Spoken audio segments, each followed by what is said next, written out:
I'm Jim with Ride Snowboards, and we're here today to talk to you about a couple different boots in the Ride line. What we're going to do today is we're going to talk about the Insano and the Deadbolt. The reason I want to talk about these boots at the same time is because there are some similarities, and the way I like to think of the boots is the Insano is the ultra stiff version and the Deadbolt is the more medium flex version. So the customer profile for this boot is probably pretty similar, so we want to kind of talk about them together. The main thing that the boots share, we'll start with what they share first, is the zonal lacing system.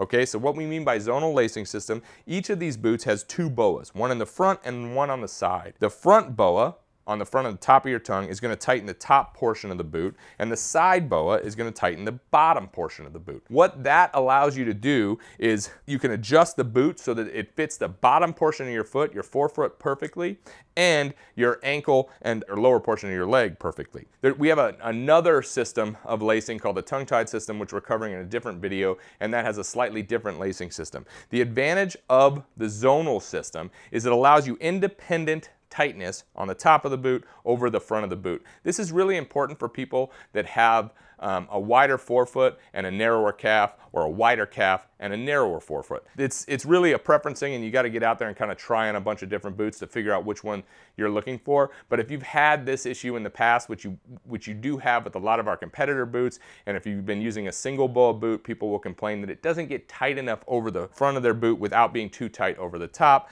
This kind of solves that problem. These are probably a little bit more focused as a free ride boot, an all mountain boot, but the truth is, it's hard to classify a boot as to how it's going to perform or where it's going to perform best, because there's a lot of personal preference that goes into a boot. These are definitely on the stiffer side of the line, and some people will compare like, oh, it's a stiffer boot, like a stiffer board is better for all mountain.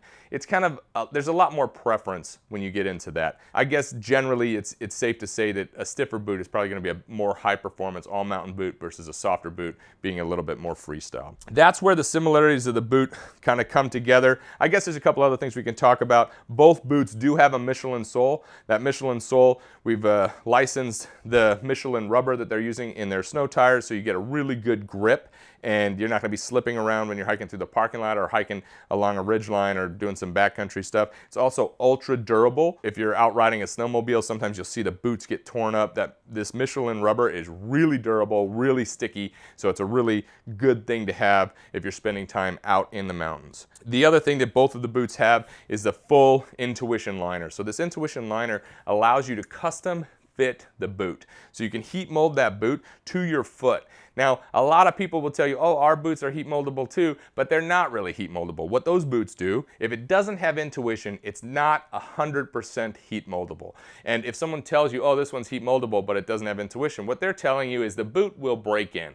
Of course it will break in. All boots will break in. But the advantage of Intuition is it allows you to break in the boot before you ever go ride the boot. So you're not wasting those first 10 days breaking in the boot. This is extra important when you're riding a stiffer boot, because a stiffer boot can be uncomfortable as you break it in. And since it's stiffer, the shell is stiffer, it's harder to get everything fit the way you want it as if you're just going out there riding it. So I strongly recommend that you go into the shop and you get these boots custom fit. It's a huge advantage, and not enough people fully understand what's going on with it. So that's kind of where the similarities end with the boots, and now we'll talk about a couple of the differences between the boot. The main difference here is stiffness, and we'll talk about the Insano. First, the Insano is ultra stiff. This is the stiffest snowboard boot on the market. If somebody's out there telling you, oh, my snowboard boot's stiffer than this, or you should buy this one, it's stiffer than the Insano, they are lying. There is not a snowboard boot on the market that is stiffer than this boot, and that is a good thing, because some of us, like myself, love a stiff snowboard boot. So when we set out to develop this boot, I told them I wanted the stiffest boot on the market because I was sick of having a boot break down over the year that I'm riding and have to replace the boot and go through the whole process of breaking in the boot and getting everything dialed again.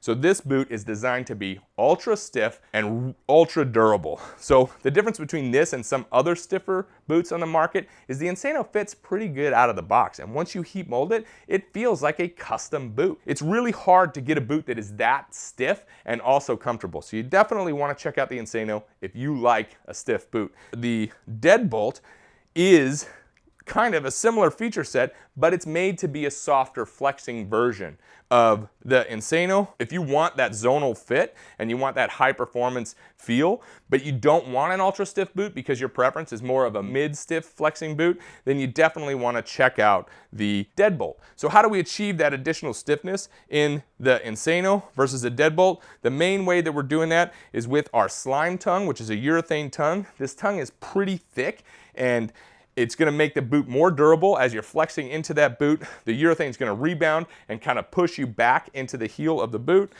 We've also got the heel rebound heel counter. So this is another urethane piece that's on the boot. If you look at this boot, the front part of the boot here is urethane, the back of the boot is urethane, and then you've got a rubber toe cap. So the majority of this boot is not a stitched leather. This is a rubber composite of the boot, and that's what gives you that ultimate rigidity that you're looking for. This one does come in the 2 colors here. And then with the Deadbolt, what you see is we didn't add all of those additional features. The slime tongue, this is a standard stitch tongue. So what's good about the stitch tongue is it's not as stiff as the slime tongue can be on the Insano. So you can kind of get a little bit more flex out of it. You get a standard stitched heel counter versus having the urethane heel counter, and you go to a standard stitched toe cap. So if you're looking for a boot that you can ride all over the mountain, you want something that has that zonal boa system, you want ultra stiff, you definitely want to check out the Insano. If you want just a softer version of that, then you definitely want to check out the Deadbolt. These are both great boots, and I'm really sure you're going to love them.